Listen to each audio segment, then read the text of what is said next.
अस्सलामुअलैकुम वरहमतुल्लाहि वबरकातुहू अहमदुहु व नुसल्ली अला रसूलिहिल करीम औज़ु बिल्लाहि मिनश शैतानिर रजीम बिस्मिल्लाहिर रहमानिर रहीम। दुरूद पाक पढ़ें। अल्लाहुम्मा सल्ली अला सय्यिदिना शफ़ीना हबीबना मौलाना मुहम्मदिन व आलिहि वसल्लम सल्लल्लाहु व सल्लम अलैका या रसूलल्लाह सल्लल्लाहु तआला अलैहि वसल्लम। नमाज की तमाम शर्तों को मुकम्मल कर लेने के बाद, यानी कि नमाज पढ़ने वाला गुस्ल वाला भी हो, बावज़ू भी हो, उसके बदन पर कहीं निजासत न लगी हो, उसके कपड़े पर कहीं निजासत न लगी हो, और जहाँ वो नमाज़ पढ़ रहा है उस जगह पर भी कोई निजासत न हो। इसके अलावा सतर औरत यानी बदन के ज़रूरी हिस्सों को वो छिपा ले। उसके साथ ही नमाज का वक्त हो जाए, इस्तक़बाल किबला यानी काबा शरीफ की तरफ मुँह करके वो खड़ा हो जाए और नीयत कर ले, और नीयत करने के बाद फिर तकबीर तहरीमा कहते हुए नमाज को शुरू करे।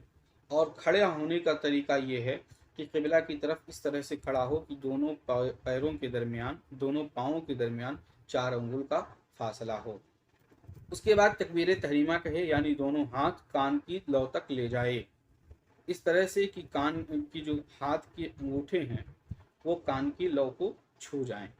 बाकी उंगलियों को अपने हाल पर रहने दें, न बिल्कुल बहुत मिली हुई रखें, सटा करके रखें, और न ही बिल्कुल कुशादा यानी फैला करके रखें। और निगाहों को सजदे की जगह पर रखें। ख्याल रहे कि सिर्फ निगाह को सजदे की जगह पर रखना है, पूरे सर को इस तरह से झुका करके नहीं देखना है। बहुत सारे लोग ये गलती करते हैं, ये तरीका दुरुस्त नहीं है। जो भी नमाज पढ़नी है उसकी नियत कर ले, और पक्का इरादा करने के बाद अल्लाहू अकबर कहते हुए अपने हाथों को फौरन नाफ के नीचे ला करके बांध ले। उसका तरीका ये है कि नाफ के नीचे पहले बाएं हाथ को रखें, और उसके बाएं हाथ के गट्टों पर अपनी दाहिने हाथ की सबसे छोटी और अंगूठे वाली उंगली से गट्टों को पकड़ ले, और उसके बाद जो 3 उंगलियां बच रही हैं उसको उस पर बिछा दे, बाएं हाथ की कलाई पर। तरीका ये है, नाक के नीचे ला करके इस तरह से ये इसको इस तरह से कर लें, और उसके बाद जो ये एक छोटी वाली उंगली है और ये अंगूठे है, इससे इसको यहाँ पर गट्टों पर इस तरह से पकड़ लें, और ये जो 3 उंगलियां हैं इन तीनों उंगलियों को इस तरह से बिछा लें। इसको नाक के नीचे इस तरह से आपको करना है, ये बराबर पूरी इस तरह से होनी चाहिए। ये नाक के नीचे आपको करना है। इस तरह से अपने हाथों को बांध ले, और उसके बाद फिर सना पढ़े, सुबहानका अल्लाहुम्मा व बिहम्दिका व तबारक अस्मुका व तआला जद्दुका व ला इलाहा गैरुक। ये सना है। इसको पढ़ने के बाद फिर औज़ु बिल्लाहि मिनश शैतानिर रजीम बिस्मिल्लाहिर रहमानिर रहीम पढ़े, और अलहम्दु यानी सूरह फातिहा मुकम्मल वलद्दाल्लीन तक पढ़े। और वलद्दाल्लीन तक सूरह फातिहा पढ़ने के बाद आमीन आहिस्ता से कहे। उसके बाद फिर कुरान शरीफ की कोई दूसरी सूरत, या कोई 3 छोटी आयतें, या एक बड़ी आयत जो 3 छोटी आयतों के बराबर हो, उसको पढ़े। उसके बाद फिर रुकू करे। रुकू अल्लाह अकबर कहते हुए रुकू में जाए, और रुकू का तरीका ये है कि कम से कम हाथ घुटने तक पहुंच जाएं, और बेहतर तरीका ये है कि इतना झुके कि पैर बिल्कुल सीधा हो जाए, और पीठ एकदम बिछ जाए कि पीठ के ऊपर अगर कोई चीज़ रखी जाए तो वो गिरे ना। सर भी पीठ के बराबर हो, और अपने हाथों से दोनों घुटनों को पकड़ ले और दोनों घुटनों पर जोर दे। ये बेहतर तरीका है।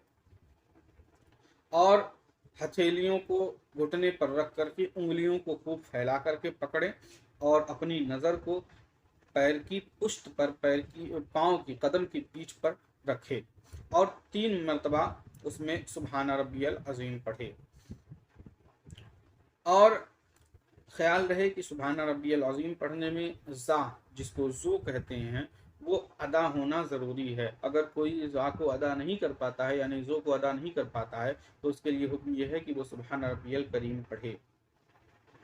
3 मरतबा तस्बीह पढ़ने के बाद समी अल्लाहु लिमन हमिदा कह करके खड़ा हो जाए, और अगर इमाम के पीछे पढ़ रहा है तो समी अल्लाहु लिमन हमिदा न कह करके रब्बना लकल हम्द कहे, और अगर तन्हा पढ़ रहा है तो समी अल्लाहु लिमन हमिदा और रब्बना लकल हम्द दोनों कहे।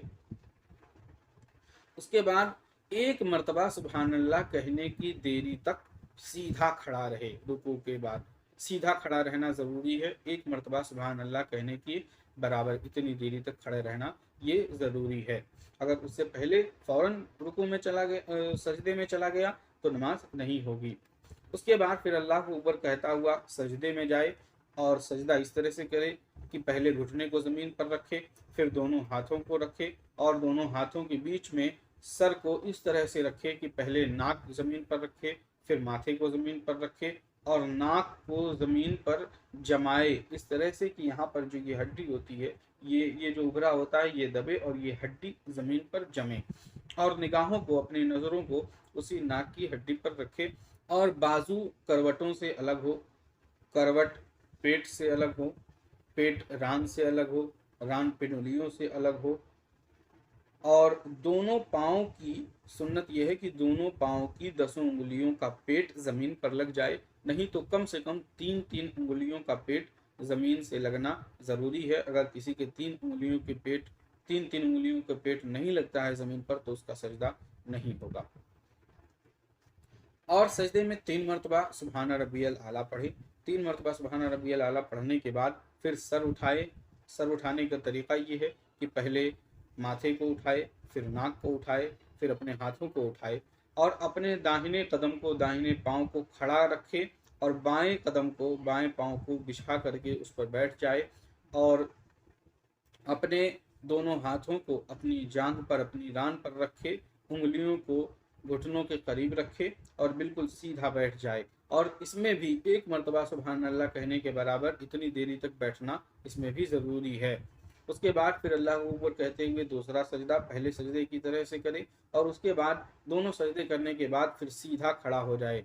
खड़ा होने में अपने घुटनों पर हाथ रख करके खड़ा होना चाहिए, पंजों के बल, और अगर ज़रूरत महसूस हो तब ज़मीन पर हाथ रख करके खड़ा हो, वरना घुटनों पर जोर दे करके, घुटनों पर हाथ रख करके पंजों के बल खड़ा होना चाहिए।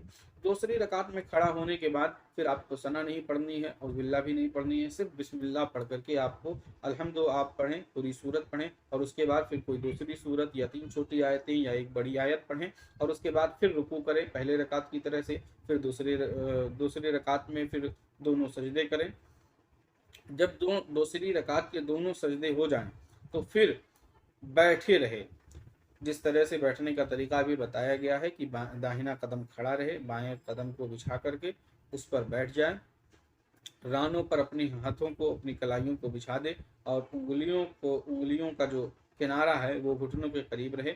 इस तरह से बैठे बैठे फिर तशहुद, तहियात इस तरह से पढ़े, अत्तहियातु लिल्लाहि वस्सलावातु वत्तय्यिबातु, अस्सलामु अलैका अय्युहन नबी व रहमतुल्लाहि व बरकातुहू, अस्सलामु अलैना व अला इबादिल्लाहि स्सालिहीन, अशहदु अन ला इलाहा इल्लल्लाह व अशहदु अन्ना मुहम्मदन अब्दुहु व रसूलुहु तक पढ़ना तहियात में ज़रूरी है। और तहियात का कोई भी लफ्ज़ छूटने ना पाए, मुकम्मल तहियात पढ़ना ये वाजिब है। अगर कोई छोड़ देगा, जानबूझ करके छोड़ देगा तो उसकी नमाज नहीं होगी, और अगर कोई भूल करके कोई लफ्ज़ छोड़ देगा तो बाद में उसको सजदे सौ करना पड़ेगा। फिर 2 रकात ये मुकम्मल हो जाएंगे। इस तरह से तहियात पढ़ने के बाद अगर आपको 2 रकात से और ज़्यादा पढ़नी है तो फिर खड़े हों। अगर फ़र्ज़ नमाज पढ़ रहे हैं तो उसमें सिर्फ सूरह फातिहा पढ़ें तीसरी रकात में, और 4 रकात वाली पढ़नी है तो चौथी रकात में। वरना अगर आप फ़र्ज़ के अलावा सुन्नत और नफल वगैरह पढ़ रहे हैं तो आपको हर रकात में सूरह फातिहा के साथ साथ एक और सूरत पढ़ना ज़रूरी होगा। तो इस तरह से अगर आप 2 रकात के अलावा अगर आपको पढ़नी है तो उस तरह से, जिस तरह पहले आपने 2 रकात पढ़ी है उसी तरह से बाद वाली भी रकातें पढ़ें। उसके बाद जितनी रकात आपको पढ़नी थी, 2 रकात पढ़नी थी तो 2 ही रकात पर, 3 रकात पढ़नी थी तो 3 रकात पढ़ने के बाद, 4 रकात नमाज पढ़नी थी तो 4 रकात पढ़ने के बाद आखिर में फिर बैठना है। अगर 2 रकात की पढ़नी थी तो 2 रकात पे जो बैठे थे तहियात पढ़े थे उसके बाद ही दुरूद इब्राहिमी पढ़ ले और दुआ मासूरा पढ़ ले और सलाम फेर दे।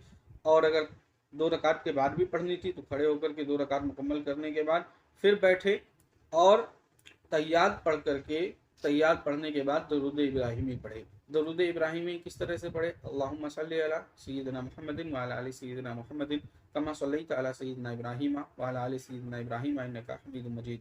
अल्लाहुम्मा बारिक अला सय्यिदिना मुहम्मदिन व अला आलि सय्यिदिना मुहम्मदिन कमा बारकता अला सय्यिदिना इब्राहीम व अला आलि सय्यिदिना इब्राहीम इन्नका हमीदुम मजीद। ये दुरूद इब्राहिमी पढ़े। उसके बाद फिर कोई भी दुआए मासूरा पढ़े, जो भी दुआए मासूरा, बहुत सारी दुआए मासूरा हैं, जो भी दुआए मासूरा याद हो उसको पढ़ ले। मसलन अल्लाहुम्मा अग़फ़िर ली व लिवालिदैया व लिमन तवल्लदा व लिजमीइल मुमिनीना वल मुमिनात वल मुस्लिमीना वल मुस्लिमात अल अहयाइ मिनहुम वल अमवात इन्नका मुजीबुद दावाति बिरहमतिका या अरहमर राहिमीन। ये पढ़ ले, या कोई और रब्बना तक़ब्बल मिन्ना इन्नका अंतस समीउल अलीम व तुब अलैना इन्नका अंतत तव्वाबुर रहीम ये पढ़ ले, या अल्लाहुम्मा रब्बना आतिना फिद दुनिया हसनतन व फिल आखिरति हसनतन व क़िना अज़ाबन नार, इसको भी पढ़ सकता है। तो ये जो भी दुआए मासूरा याद हो वो पढ़ ले। जब दुआए मासूरा पढ़ ले उसके बाद दाहिने कंधे की तरफ देखते हुए अस्सलामु अलैकुम व रहमतुल्लाह कहे। बरकातहू का लफ्ज़ कहना मकरूह है, सिर्फ अस्सलामु अलैकुम व रहमतुल्लाह कहे। इसी तरह से बाएं कंधे की तरफ देखे और अस्सलामु अलैकुम व रहमतुल्लाह कहे। तो ये नमाज मुकम्मल हो गई आपकी। उसके बाद आप दुआ वगैरह मांगे, जो भी आपको दुआ मांगनी है। और ये जो तरीक़ा बयान हुआ ये मर्दों की नमाज़ पढ़ने का तरीक़ा था।